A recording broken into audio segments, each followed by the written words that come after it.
नमस्कार साथियों, मैं शुरू करती हूँ उपन्यास राग दरबारी श्री लाल शुक्ल जी द्वारा रचित। मैं एक और रिक्वेस्ट करना चाहूँगी आपसे कि इस उपन्यास के अंतर्गत जो भी पात्र और स्थान आए आप उनको नोट कर सकती हैं, तो आपके नोट्स बनाने के काम भी आएगा। धन्यवाद। मैं शुरू करती हूँ प्रथम भाग उपन्यास का। शहर का किनारा उसे छोड़ते ही भारतीय देहात का महासागर शुरू हो जाता था। वहीं एक ट्रक खड़ा था। उसे देखते ही यकीन हो जाता था इसका जन्म केवल सड़कों के साथ बलात्कार करने के लिए हुआ है, जैसे कि सत्य के होते हैं। इस ट्रक के भी कई पहलू थे। पुलिस वाले उसे एक ओर से देखकर कह सकते थे कि वह सड़क के बीच में खड़ा है, दूसरी ओर से देखकर ड्राइवर कह सकता था कि वह सड़क के किनारे पर है। चालू फैशन के हिसाब से ड्राइवर ने ट्रक का दाहिना दरवाज़ा खोलकर डैने की तरह फैला दिया था। इससे ट्रक की खूबसूरती बढ़ गई थी, साथ ही यह खतरा मिट गया था कि उसके वहाँ होते हुए कोई दूसरी सवारी भी सड़क के ऊपर से निकल सकती है।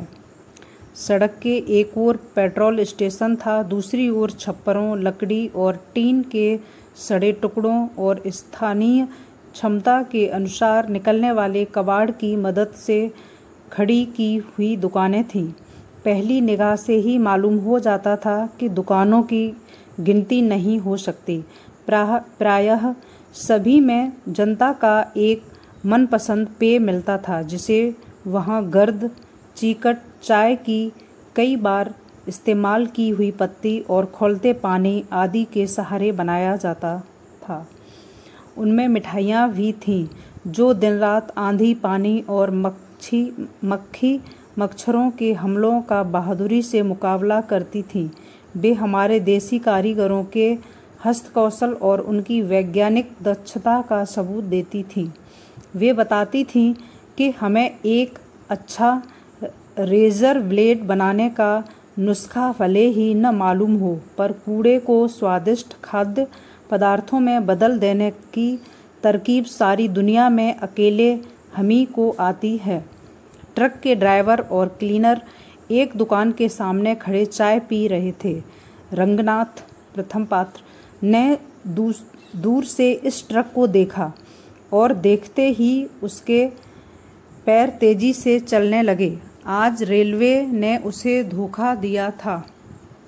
स्थानीय पैसेंजर ट्रेन को रोज की तरह 2 घंटा लेट समझकर वह घर से चला था, पर वह सिर्फ 1.5 घंटा लेट होकर चल दी थी। शिकायती किताब के कथा साहित्य में अपना योगदान देकर रेलवे अधिकारियों की निगाह में हास्यास्पद बनकर वह स्टेशन से बाहर निकल आया था। रास्ते में चलते हुए उसने ट्रक देखा। उसकी वांछें वे जिस्म में जहाँ कहीं भी होती हों खिल गईं। जब वह ट्रक के पास पहुंचा, क्लीनर और ड्राइवर चाय की आखिरी चुस्कियां ले रहे थे। इधर उधर ताककर अपनी खिली हुई बाँछों को छुपाते हुए उसने ड्राइवर से निर्विकार ढंग से पूछा, क्यों ड्राइवर साहब, यह ट्रक क्या शिवपालगंज की ओर जाएगा? स्थान: ड्राइवर के पीने को चाय थी और देखने को दुकानदारिन थी। उसने लापरवाही से जवाब दिया, जाएगा। हमें भी ले चलिएगा अपने साथ। 15वें मील पर उतर पड़ेंगे, शिवपालगंज तक जाना है। ड्राइवर ने दुकानदारिन की सारी संभावनाएं एक साथ देख डाली और अपनी निगाह रंगनाथ की ओर घुमाई। आहा, क्या हुलिया था! नवकंजन लोचन, कंज मुख, करकंज पद कंजारुडम, पैर खद्दर के पजामे में, सिर खद्दर की टोपी में, बदन खद्दर के कुर्ते में, कंधे से लटकता हुआ भूदानी झोला, हाथ में चमड़े की अटैची। ड्राइवर ने उसे देखा और देखता ही रह गया। फिर कुछ सोच कर बोला, बैठ जाइए श्रीमान जी, अभी चलते हैं। घर घराकर ट्रक चल दिया। शहर की टेढ़ी मेढ़ी लपेट से फुर्सत पाकर कुछ दूर आगे साफ और वीरान सड़क आ गई। यहाँ ड्राइवर ने पहली बार टॉप गियर का प्रयोग किया, पर वह फिसल कर न्यूट्रल में गिरने लगा। हर 100 गज के बाद गियर फिसल जाता है और एक्सीलेटर दबे होने से ट्रक की घरघराहट बढ़ जाती, रफ्तार धीमी हो जाती। रंगनाथ ने कहा, ड्राइवर साहब, तुम्हारा गियर तो बिल्कुल अपने देश की हुकूमत जैसा है। ड्राइवर ने मुस्कुराकर वह प्रशंसा पात्र ग्रहण किया। रंगनाथ ने अपनी बात साफ करने की कोशिश की।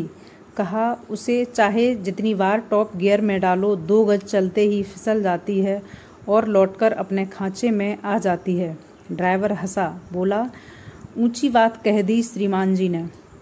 इस बार उसने गियर को टॉप में डालकर अपनी एक टांग लगभग 90 अंश के कोण पर उठाई और गियर को जांघ के नीचे दबा लिया। रंगनाथ ने कहना चाहा कि हुकूमत को चलाने का भी यही नुस्खा है, पर यह सोचकर कि बात जरा और ऊंची हो जाएगी, वह चुप बैठा रहा। उधर ड्राइवर ने अपनी जांघ गियर से हटाकर यथास्थान वापस पहुंचा दी थी। गियर पर उसने एक लंबी लकड़ी लगा दी और उसका यह सिरा पैनल के नीचे ठोक दिया। ट्रक तेजी से चलता रहा। उसे देखते ही साइकिल सवार, पैदल इक्के सभी सवारियां कई फरलांग पहले से ही खौफ के मारे सड़क से उतरकर नीचे चली जाती। जिस तेजी से वे भाग रही थीं, उसे लगता था कि उनकी निगाह में वह ट्रक नहीं, वह आग की लहर है, बंगाल की खाड़ी से उठा हुआ तूफान है, जनता पर छोड़ा हुआ कोई बदकलाम अहलकार है, पिंडारियों का गिरोह है। रंगनाथ ने सोचा, उसे पहले ही ऐलान करा देना था कि अपने अपने जानवर और बच्चे घरों में बंद कर लो। शहर से अभी अभी एक ट्रक छूटा है। जब तक ड्राइवर ने पूछा, कहिए श्रीमान जी, क्या हालचाल हैं? बहुत दिन बाद देहात की ओर जा रहे हैं। रंगनाथ ने शिष्टाचार की एक कोशिश को मुस्कुराकर बढ़ावा दिया। ड्राइवर ने कहा, श्रीमान जी आजकल क्या कर रहे हैं? घास खोद रहा हूँ। ड्राइवर हंसा। दुर्घटनावश एक 10 साल का नंग धड़ंग लड़का ट्रक के से बिल्कुल ही बच गया। बचकर वह एक पुलिया के सहारे छिपकली सा गिर पड़ा। ड्राइवर इससे प्रभावित नहीं हुआ। एक्सीलेटर दबाकर हंसते हंसते बोला, क्या बात कही, जरा खुलासा समझाइए। कहा तो घास खोद रहा हूँ, इसी को अंग्रेजी में रिसर्च कहते हैं। पर साल MA किया था, इस साल से रिसर्च शुरू की है। ड्राइवर जैसे आलिफ लैला की कहानियाँ सुन रहा हो, मुस्कुराता हुआ बोला, और श्रीमान जी सिपालगंज क्या करने जा रहे हैं? वहाँ मेरे मामा रहते हैं, बीमार पड़ गया था, कुछ दिन देहात में जाकर तंदुरुस्ती बनाऊंगा। इधर इस बार ड्राइवर काफ़ी देर तक हंसता रहा। बोला, क्या बात बनाई है श्रीमान जी? रंगनाथ ने उसकी ओर संदेह से देखते हुए पूछा, जी इसमें बात बनाने की क्या बात है? वह इस मासूमियत पर लोटपोट हो गया। पहले की ही तरह हंसते हुए बोला, क्या कहना है? अच्छा जी, छोड़िए भी इस बात को, बताइए मित्तल साहब के क्या हाल हैं? क्या हुआ उस हवालाती खून वाले मामले का?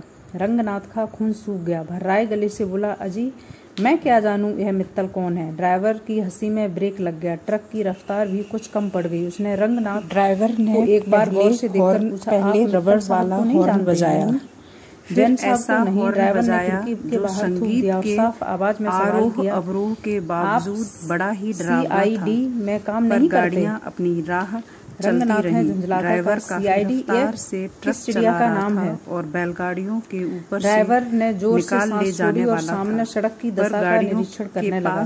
कुछ बैलगाड़ियां जा रही थीं। जब कहीं और हो गया कि जहां भी कहीं मौका मिले वहां टांगें फैला देनी चाहिए। उसने एकदम से ब्रेक लगाया। गाड़ीवान बैलगाड़ियों पर लेटे हुए नीचे गिरा दी। गियर बदला और बैल अपनी काबिलियत से नहीं बल्कि अभ्यास के सहारे चुपचाप सड़क पर गाड़ी जाकर सीटें लिए जा रहे थे। रंगनाथ से कहा, यह भी जनता CID नहीं और जनार्दन वाला तो तुमने यह खद्दर क्यों? पर रंगनाथ की हिम्मत कुछ कहने की नहीं है। वह CID वाला रंगनाथ इन मामलों में CID वाली बात से उखड़ गया। ड्राइवर ने पहले इस रबड़ वाला मामूली जांच पड़ताल का सवाल मानकर सरलता से जवाब दिया, खद्दर तो आजकल सभी पहनते हैं। अजी कोई तुक्का आदमी तो पहनता नहीं? कहकर उसने दोबारा खिड़की के बाहर थूका और गियर को टॉप में डाल दिया। रंगनाथ का पर्सनालिटी कल्ट समाप्त हो गया। थोड़ी देर वह चुप बैठा रहा, बाद में मुंह से सीटी बजाने लगा। ड्राइवर ने उसे कोहनी से हिलाकर कहा, देखो जी, चुप बैठो, यह कीर्तन की जगह नहीं है। रंगनाथ चुप हो गया। तभी ड्राइवर ने झुंझलाकर कहा, यह गियर बार बार फिसलकर न्यूट्रल ही में घुसता है। देख क्या रहे हो, जरा पकड़ो रहो जी। थोड़ी देर में उसने दोबारा झुंझलाकर कहा, ऐसे नहीं, इस तरह दबाकर ठीक से पकड़े रहो। ट्रक के पीछे काफी देर से हॉर्न बजता आ रहा था। रंगनाथ उसे सुनता रहा और ड्राइवर उसे अनसुना करता रहा था। कुछ देर बाद पीछे से क्लीनर ने लटक कर ड्राइवर की कनपटी के पास खिड़की पर खटखट करना शुरू कर दिया। ट्रक वालों की भाषा में इस कार्रवाई का निश्चित ही कोई खौफनाक मतलब होगा, क्योंकि उसी वक्त ड्राइवर ने रफ्तार कम कर दी और ट्रक को सड़क की बाई पटरी पर कर लिया। हॉर्न की आवाज़ एक ऐसे स्टेशन वैगन से आ रही थी जो आजकल विदेशों के आशीर्वाद से सैकड़ों की संख्या में यहाँ देश की प्रगति के लिए इस्तेमाल होते हैं और हर सड़क पर हर वक्त देखे जा सकते हैं। स्टेशन वैगन दाएं से निकलकर आगे धीमा पड़ गया और उसे बाहर निकले हुए एक खाकी हाथ ने ट्रक को रुकने का इशारा दिया। दोनों गाड़ियां रुक गईं। स्टेशन वैगन से एक अफसरनुमा चपरासी और एक चपरासी नुमा अफसर उतरे। खाकी कपड़े पहने हुए 2 सिपाही भी उतरे। उनके उतरते ही पिंडारियों जैसी लूट घसोट शुरू हो गई। किसी ने ड्राइवर का ड्राइविंग लाइसेंस छीना, किसी ने रजिस्ट्रेशन कार्ड, कोई वैक्यूम मिरर खटखटाने लगा, कोई ट्रक का हॉर्न बजाने लगा, कोई ब्रेक देखने लगा। उन्होंने फुटबोर्ड हिलाकर देखा, बत्तियां जलाईं, पीछे बजने वाली घंटी टुनटुनाई। उन्होंने जो कुछ भी देखा वह खराब निकला। जिस चीज को छुआ उसी में गड़बड़ी आ गई।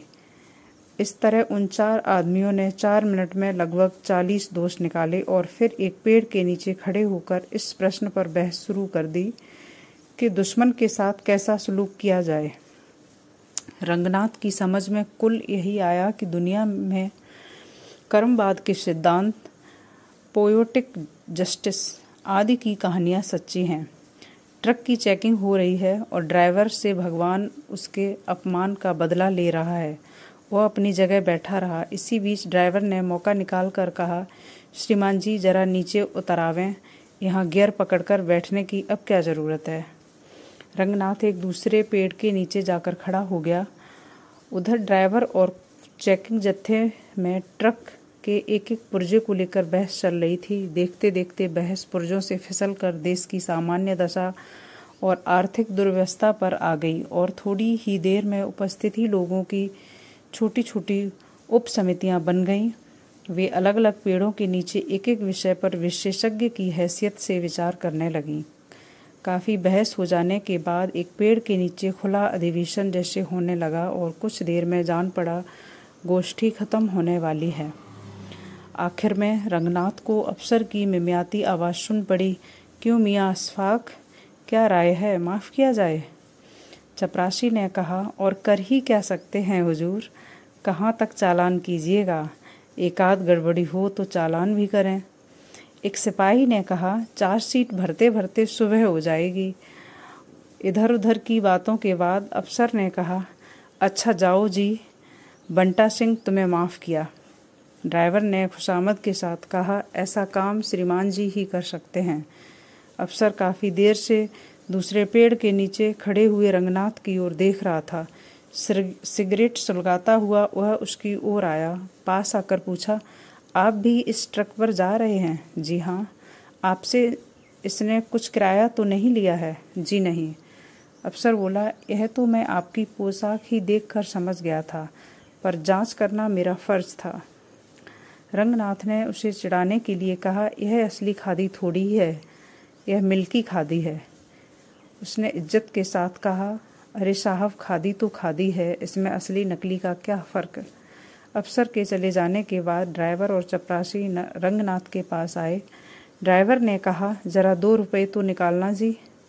उसने मुंह फेर कर कड़ाई से जवाब दिया, क्या मतलब है, मैं रुपया क्यों दूं?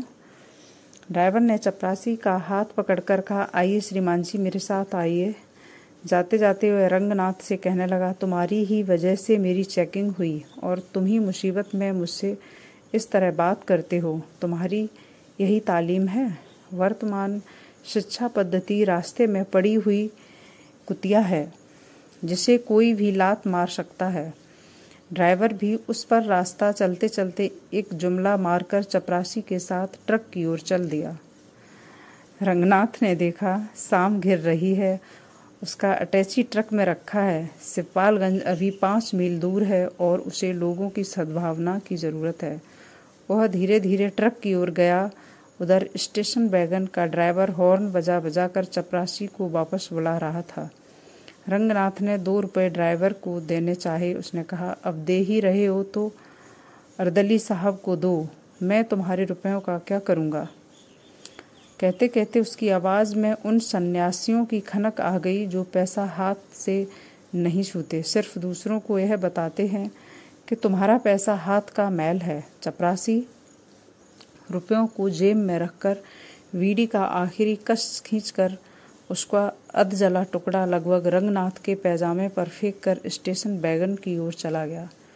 उसके रवाना हो जाने पर ड्राइवर ने भी ट्रक चलाया और पहले की तरह गियर को टॉप में लेकर रंगनाथ को पकड़ा दिया। फिर अचानक बिना किसी वजह के वह मुंह को गोल गोल बनाकर सीटी पर सिनेमा की एक धुन निकालने लगा। रंगनाथ चुपचाप सुनता रहा। थोड़ी देर में ही धुंधलके में एक सड़क की पटरी पर दोनों ओर कुछ गठरियां सी रखी हुई नजर आईं। ये औरतें थीं जो कतार बांधकर बैठी हुई थीं। वे इत्मीनान से बातचीत करती हुई वायु सेवन कर रही थीं और लगे हाथ मलमूत्र का विसर्जन भी। सड़क के नीचे घूरे पटे पड़े थे और उनकी बदबू के बोझ से शाम की हवा किसी गर्भवती की तरह अलसाई हुई सी चल रही थी। कुछ दूरी पर कुत्तों के भौंकने की आवाज़ें हुईं। आँखों के आगे धुएं के जाले उड़ते हुए नजर आए। इससे इनकार नहीं हो सकता था कि वे किसी गांव के पास आ गए थे। यही सिपालगंज था।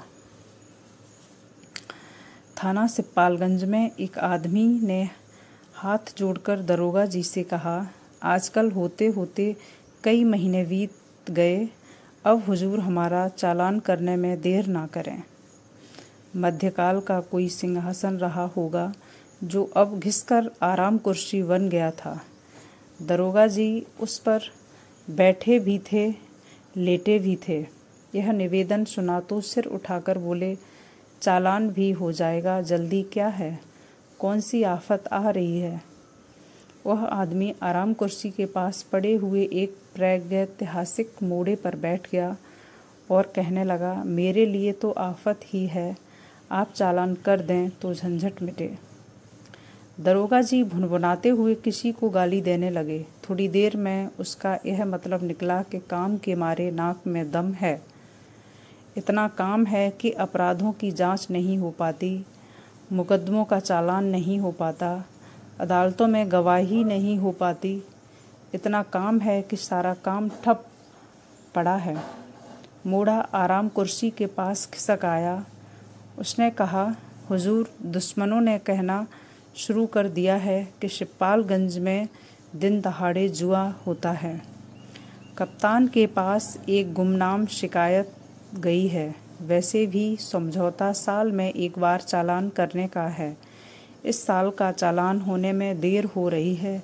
इसी वक्त हो जाए तो लोगों की शिकायत भी खत्म हो जाएगी।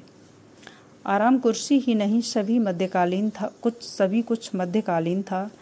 तख्त, उसके ऊपर पड़ा हुआ दरी का चीथड़ा, कलमदान, सूखी हुई स्याही की दवातें, मोड़े हुए कोनों वाले मटमैले रजिस्टर, सभी कुछ कई शताब्दी पुराने दिख रहे थे।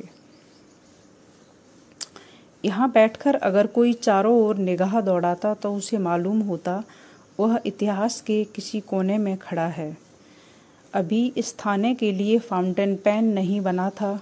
उस दिशा में कुल इतनी तरक्की हुई थी कि कलम सरकंडे का नहीं था। यहाँ के अभी टेलीफोन की ईजाद नहीं हुई थी। हथियारों में कुछ प्राचीन राइफलें थीं जो लगता था गदर के दिनों में इस्तेमाल हुई होंगी। वैसे सिपाहियों के साधारण प्रयोग के लिए बाँस की लाठी थी, जिसके बारे में एक कवि ने बताया कि वह नदी नाले पार करने में और झपटकर कुत्ते को मारने में उपयोगी साबित होती है। यहाँ के लिए अभी जीप का अस्तित्व नहीं था। उसका काम करने के लिए 2-3 चौकीदारों के प्यार की छाँव में पलने वाली घोड़ी नाम की एक सवारी थी, जो शेर शाह के ज़माने में भी हुआ करती थी। थाने के अंदर आते ही आदमी को लगता था कि उसे किसी ने उठाकर कई 100 साल पहले फेंक दिया है। अगर उसने अमरीकी जासूसी उपन्यास पढ़े हों तो वह विलविलाकर देखना चाहता कि उंगलियों का निशान देखने वाले शीशे, कैमरे, वायरलेस लगी हुई गाड़ियाँ, ये सब कहाँ हैं। बदले में उसे सिर्फ वह दिखता जिसका जिक्र ऊपर किया जा चुका है। साथ ही एक नंग धड़ंग लंगोट बंद आदमी दिखता जो सामने इमली के पेड़ के नीचे भंग गोट रहा होता। बाद में पता चलता कि वह अकेला आदमी 20 गांवों की सुरक्षा के लिए तैनात है और जिस हालत में जहां है वहां से उसी हालत में वह 20 गांवों में अपराध रोक सकता है। अपराध हो गया हो तो उसका पता लगा सकता है और अपराध न हुआ हो तो उसे करा सकता है। कैमरा, शीशा, कुत्ते, वायरलेस उसके लिए वर्जित हैं। इस तरह थाने का वातावरण बड़ा ही रमणीक और बीते दिनों के गौरव के अनुकूल था। जिन रोमांटिक कवियों को बीते दिनों की याद सताती है, उन्हें कुछ दिन रोके रखने के लिए यह थाना आदर्श स्थान था। जनता को दरोगा जी और थाने के 10-12 सिपाहियों से बड़ी बड़ी आशाएं थीं। 250-300 गांवों के उस थाने में अगर 8 मील दूर किसी गांव में नकब लगे तो विश्वास किया जाता था कि इनमें से कोई न कोई उसे देख जरूर लेगा। 12 मील की दूरी पर अगर रात के वक्त डाका पड़े तो इनसे उम्मीद थी कि वे वहां डाकुओं से पहले ही पहुंच जाएंगे। इसी विश्वास पर किसी भी गांव में इक्का दुक्का बंदूकों को छोड़कर हथियार नहीं दिए गए थे। हथियार देने से डर था कि गांव में रहने वाले असभ्य और बर्बर आदमी बंदूकों का इस्तेमाल सीख जाएंगे, जिससे वे एक दूसरे की हत्या करने लगेंगे। खून की नदियां बहने लगेंगी। जहां तक डाकुओं से उनकी सुरक्षा का सवाल था, वह दरोगा जी और उनके 10-12 आदमियों की जादूगरी पर छोड़ दिया गया था। उनकी जादूगरी का सबसे बड़ा प्रदर्शन खून के मामले में होने की आशा की जाती थी, क्योंकि समझा जाता था कि इन 300 गांवों में रहने वालों के मन में किसके लिए घृणा है, किससे दुश्मनी है, किसको कच्चा चबा जाने का उत्साह है। इसका वे पूरा ब्यौरा रखेंगे और पहले से ही कुछ ऐसी तरकीब करेंगे कि कोई किसी को मार ना सके, और अगर कोई किसी को मार दे तो वे हवा की तरह मौके पर जाकर मारने वाले को पकड़ लेंगे, मरे हुए को कब्जे में कर लेंगे, उसके खून से तर मिट्टी को हांडी में भर लेंगे और उसके मरने का दृश्य देखने वालों को दिव्य दृष्टि देंगे, ताकि वे किसी भी अदालत में जो कुछ हुआ है उसका महाभारत के संजय की तरह आंखों देखा हाल बता सकें। संक्षेप में दरोगा जी और उनके सिपाहियों को वहां पर मनुष्य नहीं बल्कि अलादीन के चिराग से निकलने वाला दैत्य समझकर रखा गया था। उन्हें इस तरह रखकर 1947 में अंग्रेज अपने देश चले गए थे और उसके बाद ही धीरे धीरे लोगों पर यह राज खुलने लगा था कि ये लोग दैत्य नहीं बल्कि मनुष्य हैं, और ऐसे मनुष्य हैं जो खुद दैत्य निकालने की उम्मीद में दिन रात अपना अपना चिराग घिसते रहते हैं। सिपालगंज के ज्वारी संघ के मैनेजिंग डायरेक्टर के चले जाने पर दरोगा जी ने एक बार सिर उठाकर चारों ओर देखा। सब तरफ अमन था। इमली के पेड़ के नीचे भंग घोटने वाला लंगोट बंद सिपाही अब नजदीक रखे हुए एक शिवलिंग पर भंग चढ़ा रहा था और घोड़े के पुट्ठों पर एक चौकीदार खरहरा कर रहा था। हवालात में बैठा हुआ एक डकैत जोर जोर से हनुमान चालीसा पाठ कर रहा था।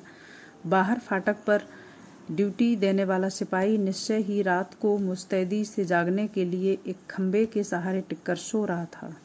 दरोगा जी ने ऊँघने के लिए पलक बंद करना चाहा, पर तभी उनको रुपन बाबू आते हुए दिखाई पड़े। उपन्यास के सेकंड पात्र रुपन बाबू। बेभुनभुनाए कि पलक मारने की फुर्सत नहीं है। रुपन बाबू के आते ही वे कुर्सी से खड़े हो गए और विनम्रता सप्ताह बहुत पहले बीत जाने के बावजूद उन्होंने विनम्रता के साथ हाथ मिलाया। रुपन बाबू ने बैठते ही कहा, रामाधीन तीसरे पात्र के यहाँ लाल स्याही से लिखी हुई एक चिट्ठी आई है। डाकुओं ने 5,000 रुपया मांगा है। लिखा है अमावस की रात को दक्षिण वाले टीले पर। दरोगा जी मुस्कुराकर बोले, यह तो साहब बड़ी ज्यादती है। यहाँ तो पहले के डाकू नदी पहाड़ लांघकर घर पर रुपया लेने आते थे। अब वे चाहते हैं कि कोई उन्हीं के घर जाकर रुपया दे आवे। रुपन बाबू ने कहा, जी हाँ, वह तो देख रहा हूँ, डकैती न हुई, रिश्वत हो गई। दरोगा जी ने भी उसी लहजे में कहा, रिश्वत, चोरी, डकैती, अब तो सब एक हो गया है, पूरा साम्यवाद। रुपन बाबू बोले, पिताजी भी यही कहते हैं। वे क्या कहते हैं? यही कि पूरा साम्यवाद है। दोनों हंसे। रुपन बाबू ने कहा, नहीं, मैं मजाक नहीं करता। रामाधीन के यहाँ सचमुच ही ऐसी चिट्ठी आई है। पिताजी ने मुझे इसलिए भेजा है। वे कहते हैं कि रामाधीन हमारा विरोधी है, तो क्या हुआ, उसे इस तरह न सताया जाए। बहुत अच्छी बात कहते हैं, जिससे बताइए, उससे कह दूं। रुपन बाबू ने अपनी गड्ढे में धसी हुई आंखों को सिकोड़ कर दरोगा जी की ओर देखा। दरोगा जी ने भी उन्हें घूर कर देखा और मुस्कुरा दिए। बोले, घबराइए नहीं, मेरे यहाँ होते हुए डाका नहीं पड़ेगा। रुपन बाबू धीरे से बोले, सो तो मैं जानता हूँ यह चिट्ठी जाली है। जरा अपने सिपाहियों से भी पूछवा लीजिए, शायद उन्हीं में से किसी ने लिख मारी हो। ऐसा नहीं हो सकता, मेरे सिपाही लिखना नहीं जानते। एकाध हैं जो दस्तखत भर कर लेते हैं। रुपन बाबू कुछ और कहना चाहते थे, तब तक दरोगा जी ने कहा, जल्दी क्या है, अभी रामाधीन को रिपोर्ट लिखाने दीजिए, चिट्ठी तो सामने आए। थोड़ी देर दोनों चुप रहे। दरोगा जी ने फिर कुछ सोच कर कहा, सच पूछिए तो बताऊं, मुझे तो इसका संबंध शिक्षा विभाग से जान पड़ता है। कैसे? और शिक्षा विभाग से भी क्या, आपके कॉलेज से जान पड़ता है।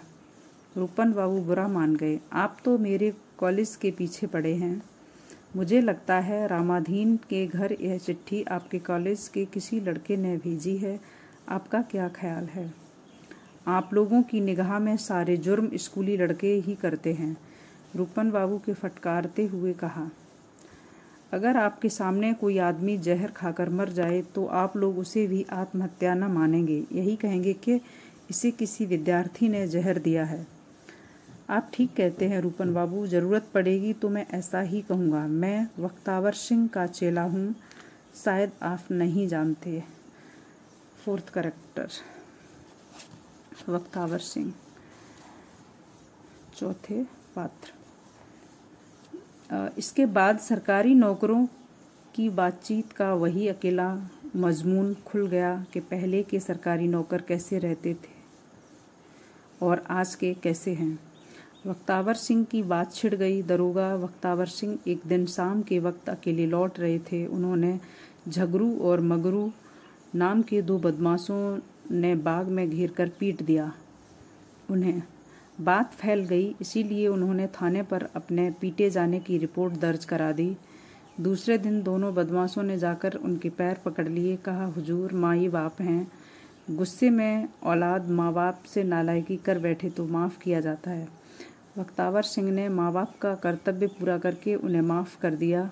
उन्होंने औलाद का कर्तव्य पूरा करके वक्तावर सिंह के बुढ़ापे के लिए अच्छा खासा इंतजाम कर दिया। बात आई गई हो गई, पर कप्तान ने इस पर एतराज़ किया कि तुम अपने ही मुकदमे की जांच कामयाबी से नहीं करा सका तो दूसरे को कैसे बचाएगा। अंधेरा था तो क्या हुआ, तुम किसी को पहचान नहीं पाया तो तुमको किसी पर शक करने से कौन रोकने सकता।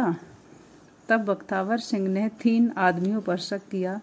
उन तीनों की मगरू और झगरू से पुश्तैनी दुश्मनी थी। उन पर मुकदमा चला। झगरू और मगरू ने बख्तावर सिंह की ओर से गवाही दी, क्योंकि मारपीट के वक्त वे दोनों बाग में एक बड़े ही स्वाभाविक कारण से यानी पाखाने की नीयत से आ गए थे। तीनों को सजा हुई। झगरू मगरू के दुश्मनों का यह हाल देखकर इलाके की कई औलादें बख्तावर सिंह के पास आकर रोज प्रार्थना करने लगी कि माई बाप इस बार हमें भी पीटने का मौका दिया जाए। पर बुढ़ापे का निवाह करने के लिए झगरू और मगरू काफ़ी थे। उन्होंने औलादें बढ़ाने से इनकार कर दिया। रूपन बाबू काफ़ी देर हंसते रहे। दरोगा जी खुश होते रहे कि रूपन बाबू एक किस्से में ही खुश होकर हंसने लगे, दूसरे की ज़रूरत नहीं पड़ी। दूसरा किस्सा किसी और दूसरे लीडर को हंसाने के काम आएगा। हंसना बंद करके रूपन बाबू ने कहा, तो आप उन्हीं बख्तावर सिंह के चेले हैं? था, आज़ादी मिलने के पहले था, पर अब तो हमें जनता की सेवा करनी है, गरीबों का दुख दर्द बांटना है नागरिकों के लिए। रूपन बाबू उनकी वहाँ छूकर बोले, छोड़िए, यहाँ मुझे और आपको छोड़कर तीसरा कोई भी सुनने वाला नहीं है। पर वे ठंडे नहीं पड़े। कहने लगे, मैं तो यही कहने जा रहा था कि मैं आज़ादी मिलने के पहले बख्तावर सिंह का चेला था, अब इस ज़माने में आपके पिताजी का चेला हूँ। रूपन बाबू विनम्रता से बोले, यह तो आपकी कृपा है, वरना मेरे पिताजी किस लायक हैं। वे उठ खड़े हुए। सड़क की ओर देखते हुए उन्होंने कहा, लगता है रामाधीन आ रहा है, मैं जाता हूँ। इस डकैती वाली चिट्ठी को जरा ठीक से देख लीजिएगा। रूपन बाबू 18 साल के थे। वे स्थानीय कॉलेज की 10वीं कक्षा में पढ़ते थे। पढ़ने से और ख़ास तौर से 10वीं कक्षा में पढ़ने से उन्हें बहुत प्रेम था, इसलिए वे उसमें पिछले 3 साल से पढ़ रहे थे। रूपन बाबू स्थानीय नेता थे। उनका व्यक्तित्व इस आरोप को काट देता था कि इंडिया में नेता होने के लिए पहले धूप में बाल सफ़ेद करने पड़ते हैं। उनके नेता होने का सबसे बड़ा आधार यह था कि वे सबको एक निगाह से देखते थे। थाने में दरोगा और हवालात में बैठा हुआ चोर दोनों उनकी निगाह में एक थे। उसी तरह इम्तहान में नकल करने वाला विद्यार्थी और कॉलेज के प्रिंसिपल उनकी निगाह में एक थे। वे सबको दयनीय समझते थे, सबका काम करते थे, सबसे काम लेते थे। उनकी इज्जत थी कि पूंजीवाद के प्रति दुकानदार उनके हाथ सामान बेचते नहीं, अर्पित करते थे, और शोषण के प्रति के वाले उन्हें शहर तक पहुंचाकर किराया नहीं आशीर्वाद मांगते थे। उनकी नेतागिरी का प्रारंभिक और अंतिम क्षेत्र वहां का कॉलेज था, जहां उनका इशारा पाकर सैकड़ों विद्यार्थी तिल का ताड़ बना सकते थे और ज़रूरत पड़े तो उस पर चढ़ भी सकते थे।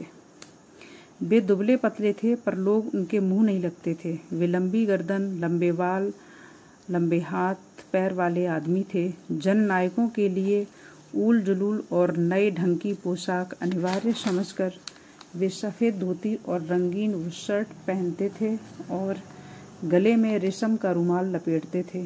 धोती का कोंच उनके कंधे पर पड़ा रहता था। वैसे देखने में उनकी शक्ल एक घबराए हुए मरियल बछड़े की सी थी, पर उनका रोब पिछले पैरों पर खड़े हुए एक हिनहिनाते घोड़े का सा जान पड़ता था।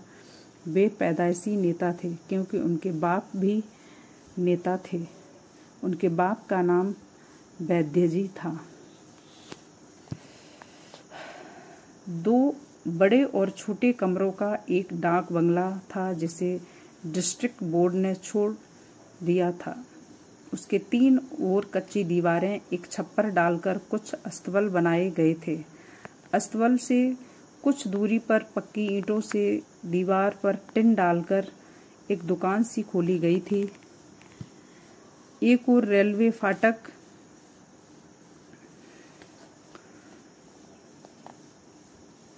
दूसरी ओर एक बड़े बरगद के पेड़ के नीचे एक कब्र जैसा चबूतरा था। अस्तबलों के पास एक नए ढंग की इमारत बनी थी, जिस पर लिखा था सामुदायिक मिलन केंद्र शिवपालगंज। इस सब के पिछवाड़े 3-4 एकड़ का अवसर पड़ा था, जिसे तोड़कर उसमें चरी बोई गई थी। चरी कहीं कहीं सचमुच ही उग आई थी।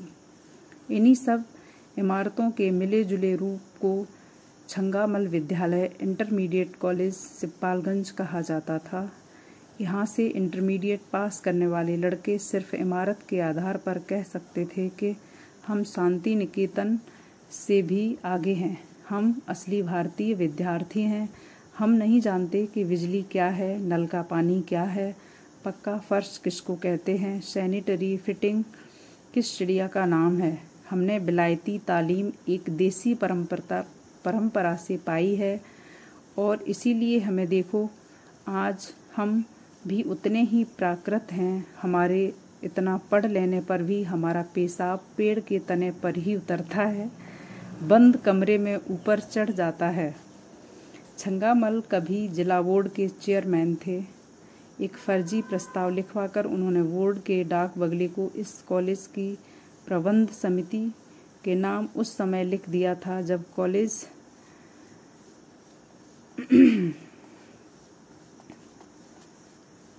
के पास प्रबंध समिति को छोड़कर कुछ नहीं था। लिखने की शर्त के अनुसार कॉलेज का नाम छंगामल विद्यालय पड़ गया था।